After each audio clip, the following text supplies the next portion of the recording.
Avi Meyers, Northtown Neighborhood News Magazine, a presentation of Sonny Hirsch and myself. Dial us up on the web at ntnm.org.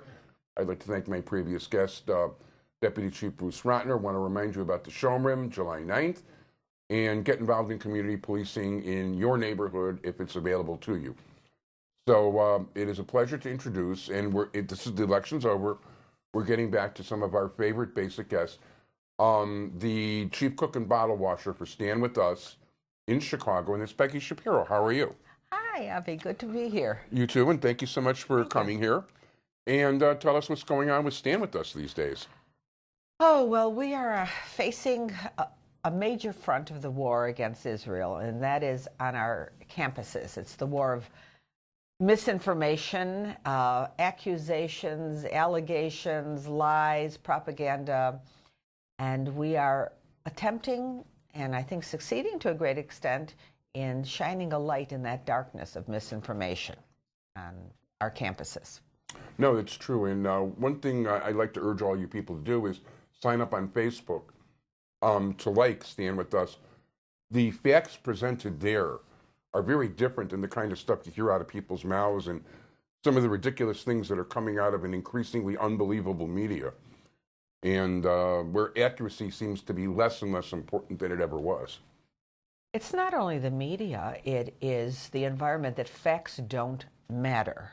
That you have a certain philosophy and you stick to it and don't bother me with the facts because they may interrupt what I believe. So we may make some people a little uncomfortable because you say, hey, take a look at the information here. And then whatever decision you reach, whatever conclusion you reach an informed one. And that's our mission. And that's very important. And you know what, when you said that, it's just so true. I remember the old saying, don't confuse me with the facts. There are so many people, I was talking with some people about, some of this anti-Israel stuff that's going on right now. And I at least initially try to talk to people when this happens, especially I hear it from left-wing Jewish people. I want to at least try to reach them and talk logic and talk fact and all the rest of it. But when to so many people, their ideology is more important than the reality. When you see people who, because of their ideology, are willing to vote for somebody who's under indictment or convicted, which happens. I know people like this. I mean, in Illinois, we have no shortage of people, under investigation, under indictment, maybe even convicted once or twice, and but the other one's a Republican. What can I do? And I'm not saying that just for Democrats and Republicans.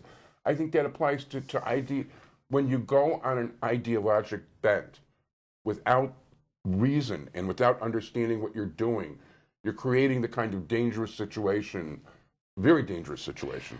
But it really doesn't matter if you're left or right or center. If you care about human rights, if you care about women's rights, if you care about gay rights, if you care about freedom of the press, religious freedom, if those are your values, regardless of how you vote, then you need to support Israel because it's the only place in the Middle East, I dare say, where you're going to find a gay rights parade, where women can do anything that they choose to do as long as they have the ability, where you have freedom of the press. There's no one that attacks the government more than, it doesn't matter which government it is, than the Israeli press, where you have the president of the head Supreme Court justice in Israel is an Arab Muslim, where all religions can pray as they wish or not pray if they so wish. Where else do you have that in the Middle East? Nowhere.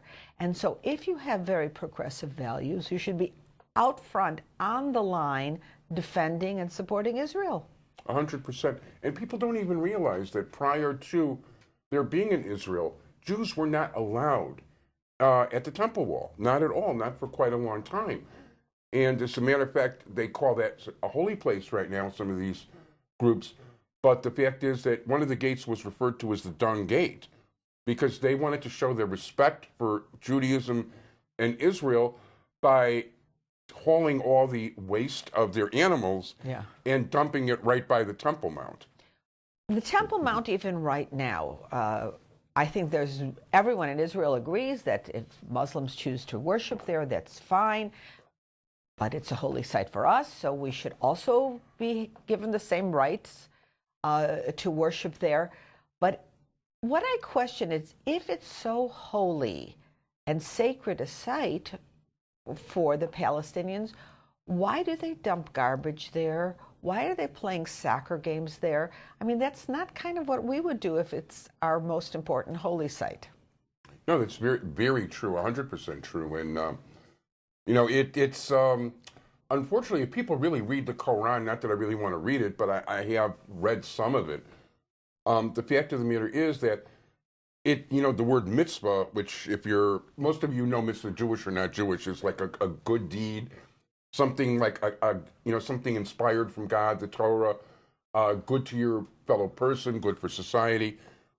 It is considered a mitzvah for Muslims to appropriate, i.e. steal, other people's holy sites, vanquish them, and turn them into their own. That is considered a good thing. Take a look at, take a look at when they beat the Crusaders or whatever. I mean, whoever they've defeated, Mecca was originally a pagan center, and they went in there and they took it over and they made it their holy place. And they've done that all over in the realm of their influence throughout the world. There have been, it depends on how you look at it and who is in control. There are more Muslim sort of secular regimes that doesn't apply. But when you have the Islamist regime, they go after what's called the conditions of Omar. They were written many years ago, but the Islamist judicial courts have held them as valid until today. And under those conditions, no Christian home or place of worship, or certainly Jewish home or place of worship, can be higher than a Muslim one. So the societies that are operating under the strict Islamic rule are also operating under what's called the conditions of Omar. Christians aren't allowed to have a church bell because that's a call to worship. If there is a church bell, not even a church bell, if there's a rumor that there may be a church bell, then the residents around have the right to attack the person who may be constructing this church bell. So that's under those extreme Islamic societies, and you can Google conditions of Omar to get all the wonderful details about it. And please do. I don't want us to run out of time and you not mention your May 21st event. Yes. It's not all bad news. I was sitting next to a wonderful gentleman, the Consul General to the Midwest of the Philippines, Consul General Calon. And we happened to sit next to each other. He says, I'm bringing in a film called The Open Door. And it's about the Philippine rescue of Jews during the Holocaust. I knew nothing about that. So we spoke and I said, well, why don't we do it together? And he thought that was a great idea. And so we're bringing in the director, and this is going to be at the Illinois Holocaust Museum, 6:30 on May 21st. It's free admittance, but you do need to register. And to register, you just go www.standwithus.com and look for events. So it's totally free. And this is an event that's co-sponsored by the Chicago's Philippine and pro-Israel community. The director's coming, and we have a special guest who I'm not allowed to tell you about until you get there. So, little element of mystery, but make sure you're there. This sounds like a really great event. Yeah. And that's May 21st, 6:30 p.m., free at the Illinois Holocaust Museum, a joint effort with Stand With Us Chicago and the Philippine Consulate General of the Midwest. Yes, thank you. Yeah. My pleasure. And I want to urge all of you to get involved with Stand With Us Chicago. They really help support a lot of events. You also generate some events which are very important. And you've made a tremendous number of friends. I know I've got a group of right-wing Republican ladies who are all Christian who think Stand With Us is the bomb. They love you guys. Yeah. I didn't mean that in the wrong way, the bomb. Yeah. But it's a good version. No, yeah. We have we do events with Hindu, Indians, of course, with the Philippine, with Greeks, with Koreans, with African. I just came back last weekend from an African-American church, and I have to do a shout out to my friends at the Outreach Bible and Training Center. 400 African American families who are such strong supporters of Israel, and they welcomed us and our Israeli soldiers, and we brought an Ethiopian Israeli soldier. Oh, that's terrific. And I think they adopted her. I'm going to have to, yeah. at this point, cut you short, though, because Okay. we really are out of time. But I want to thank you very much, Peggy Shapiro. Oh, thanks so much for having Stand me. with us, Chicago, and thank you so much for enlightening us. Thank you, Sonny. Thank you for joining us. Bye-bye. Bye.